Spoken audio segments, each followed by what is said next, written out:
Et nous célébrons les 50 ans des forces armées maliennes. On voit en ce moment l'arrivée du président de la République.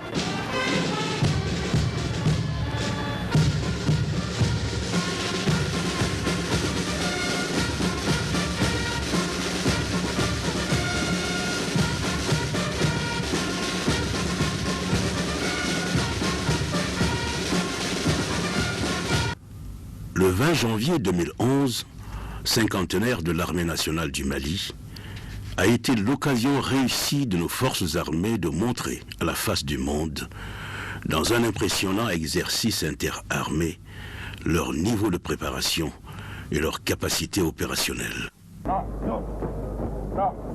Voilà des démonstrations du pixel qui se déroulent ici au niveau du polygone de tir de Kati. Et je rappelle que la première promotion, en tout cas que nous voyons ici, est sortie le 16 avril 2010. Et c'était ici même en présence du chef de l'État, chef suprême des armées. Et ce sont ces éléments qui sont à l'œuvre aujourd'hui.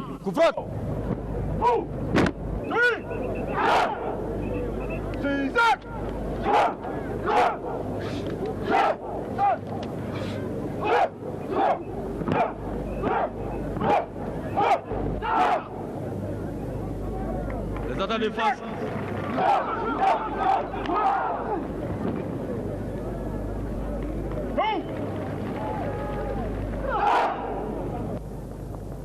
Et là, c'est des exercices de chute.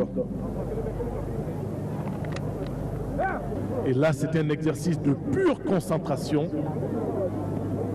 Il faut vraiment des mois, voire des années de pratique pour pouvoir atteindre ce degré de concentration et qui arrive à imperméabiliser le corps pour qu'il ne sente aucune douleur et pour qu'il puisse résister à n'importe quel choc. Il est maintenant concentré à bloc.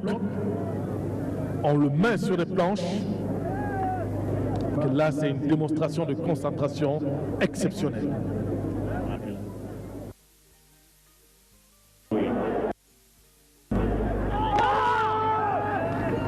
Et vous venez de le voir, un gros morceau de brique cassé sur son ventre à l'aide d'un marteau, et il est là, intact, sans aucune égratignure. Un exercice de concentration de très haut niveau. Et cette fois-ci, ça va être un autre exercice de concentration avec des bouteilles cassées, des tessons de bouteilles rependus au sol. Il va se coucher sur ces tessons de bouteilles. Et je vous laisse suivre cet exercice à vous couper le souffle.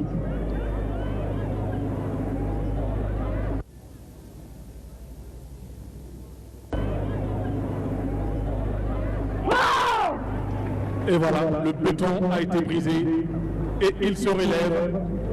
Moment intense de concentration.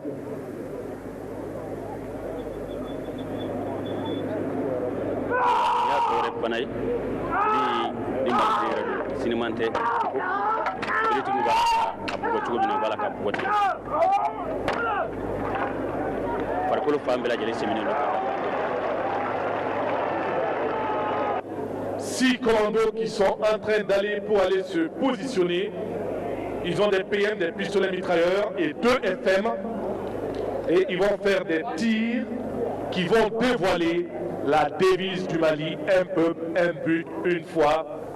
Ils ne tirent pas sur la devise, mais ils vont dévoiler, c'est des obstacles qui masquent la devise du Mali et ils vont faire chuter ces obstacles. Et voilà, chaque balle dévoile, fait tomber un obstacle et qui dévoile la devise du Mali, un peuple, un but, une foi. Et aucun tir n'a été raté. Aucun tir n'a été raté. 6 tireurs d'élite pour dévoiler la devise du Mali et le tout se fait à balles réelles. Et voilà, là c'est un groupe renforcé et maintenant vous allez voir, ils sont en train de tirer à balles réelles. Et là c'est vraiment un assaut très puissant qui est donné à une position ennemie.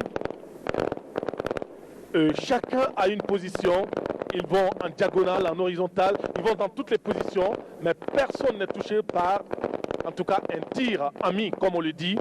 Et chacun connaît sa position ici. Et ensemble, ils se donnent la main, comme on le dit, c'est l'union qui fait la force pour pouvoir atteindre leur cible. Et dans ce genre d'opération, la difficulté, c'est qu'ils sont nombreux. Et chacun doit faire attention à ceux qui n'arrivent pas à toucher, en tout cas avec ses tirs, un de ses compagnons, puisque cela est extrêmement dangereux, mais c'est ce qu'on appelle des tirs amis. Mais là, ils ont tellement bien assimilé leur leçon qu'ils vont pouvoir aller à l'assaut de l'ennemi. Et vous voyez, il y a le bazooka même qui va être utilisé et disloquer certaines positions marques. Et là, ce sont des tirs réels et ça va faire beaucoup de bruit. Beaucoup de bruit.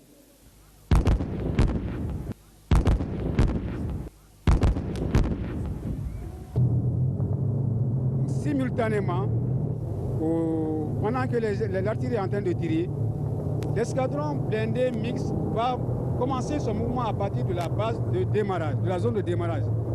La bande que les blindés occupaient, on appelle ça la zone de démarrage. Donc l'escadron blindé va commencer à dépousser de la zone de démarrage, de se déployer en colonne de peloton, de progresser vers la ligne avant de la zone de démarrage qu'on appelle la ligne de débouchée. Une fois qu'ils vont arriver au niveau de la zone de la ligne de débouchée, les blindés vont se déployer en ligne. En ce moment, l'infanterie d'accompagnement que vous allez voir à bord des véhicules 4x4, pour que l'infanterie d'accompagnement ne soit pas trop fatiguée. L'infanterie d'accompagnement... Et au moment où vous parlez, mon colonel, nous voyons le largage des parachutistes. Et j'aimerais juste donner une précision. Au niveau des parachutistes qui vont être largués, il y a vraiment des éléments vraiment très très bien formés. Et on peut citer parmi les éléments qui vont descendre avec les sauts de parachute tout à l'heure, le commandant Rabat Abdelkader Koulibaly, il y a l'adjudant-chef Mohamed Sissé, le lieutenant-colonel Keba Sangaré, l'adjudant Mahamoudou Sissé, le caporal Massiré Dia, le capitaine Atayer Maïga, le caporal Suleiman Menta et le largueur en chef, c'est le lieutenant-colonel Abdina Guindou. Bien, effectivement, la section qu'on positionne derrière l'ennemi, c'est des gens qui ont un niveau d'entraînement très poussé parce qu'ils ont une mission particulièrement difficile. Donc ils ont la mission de se positionner en arrière de la position ennemie. Et nous voyons en ce moment les Mi-24 qui entrent en action, mon colonel. Maintenant, les Mi-24, maintenant, ils sont au nombre de 4, vont exécuter ce qu'on appelle les missions d'appui direct des troupes au sol. Ils vont faire 2 passages, 2 séries d'attaques sur les positions ennemies. Au terme de la 2e série d'attaques, il y a 2 des hélicos qui vont procéder au posé d'assaut d'un commando qui aura la mission de neutraliser le poste de commandement ennemi et ensuite tomber en garde et arriver, attendre d'arriver au déploiement de l'escadron blindé à Souni, s'intégrer dans le dispositif d'attaque. Donc ces hélicos ont pratiquement, on peut dire, un double rôle. Ils peuvent transporter et autant ils peuvent ouvrir le feu.